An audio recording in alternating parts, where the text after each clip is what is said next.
வருஷத்தில் முதல் நாள் எப்படி போச்சுன்னு பார்க்கலாமா? ஹாய், என்னோடய பேர் சபா. இதுதான் என்னோடய யூடியூப் சேனல். நீங்கள் நம்ம சேனலை இப்போ தான் ஃபர்ஸ்ட் டைம் பார்க்குறீங்கன்னா மறக்காமல் சப்ஸ்கிரைப் பண்ணிட்டு அந்த பெல் ஐக்கானே கிளிக் பண்ணிடுங்க. இந்த வீடியோ பிடிச்சிருந்துச்சுன்னா இந்த வீடியோவுக்கு ஒரு லைக்கையும் போட்டுருங்க. நீங்கள் நியூ இயரை உங்கள் வீட்டில் எப்படி செலிப்ரேட் பண்ணீங்க அப்படின்னு சொல்லிட்டு மறக்காமல் என் கூட கமெண்ட்ஸில் ஷேர் பண்ணிக்கோங்க. வருஷத்தில் முதல் நாள் ரொம்பவே இனிமையாக ஆரம்பிக்கணும் அப்படின்னு சொல்லிட்டு நிறையா பிளான் பண்ணி வச்சுருந்தேன்.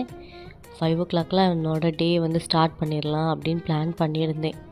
ஆனால் கடைசி நிமிஷத்தில் இந்த தொண்டை வலி என்னோடய பிளான் எல்லாத்தையுமே சொதப்பிடுச்சு.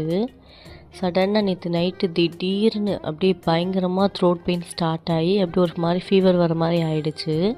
டேப்லெட் போட்டுட்டு படுத்துட்டேன். சரி, டே 5 o'clock ஸ்டார்ட் பண்ணலான்னு பார்த்தேன். பட் என்னால் 7 o'clock தான் எந்திரிக்க முடிஞ்சிச்சு.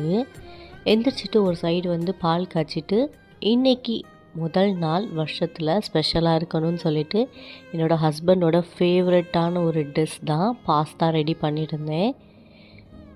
அதையும் சைட் பை சைட் பண்ணிகிட்டு இருந்தேன். த்ரோட் பெயினுமே குறையவே இல்லையா, அப்புறம் என்ன பண்ணேன், ஒரு கிளாஸ் பனங்கற்கண்டு பால் நல்லா சூடாக ஆற்றி குடிச்சிட்டு அப்படியே மற்ற வேலையெல்லாம் பார்க்க ஸ்டார்ட் பண்ணிட்டேன்.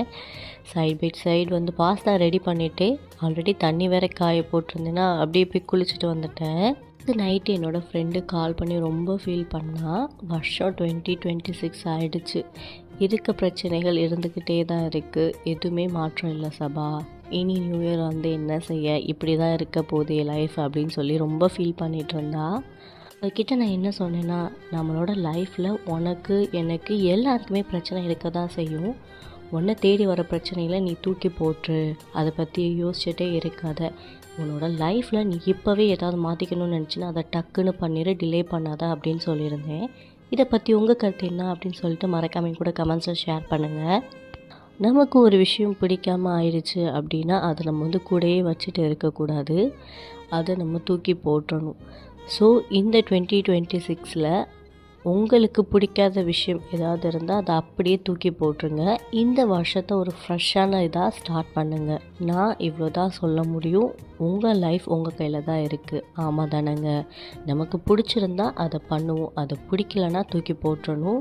அது போயிடுச்சு அப்படின்னு சொல்லிட்டு மறுபடியும் ஃபீல் பண்ணக்கூடாது. அது இருக்குது அப்படின்னு சொல்லிட்டு அதுக்கான கஷ்டத்தையும் நம்ம தாங்கிட்டு இருக்கக்கூடாது. நான் பேசுனதை பற்றி உங்கள் கருத்தை கமெண்ட்ஸில் சொல்லுங்கள். இந்த மாதிரி வ்ளாக்ஸ் பார்க்க நம்ம சேனலை சப்ஸ்கிரைப் பண்ணி வச்சுக்கோங்க. பாய்.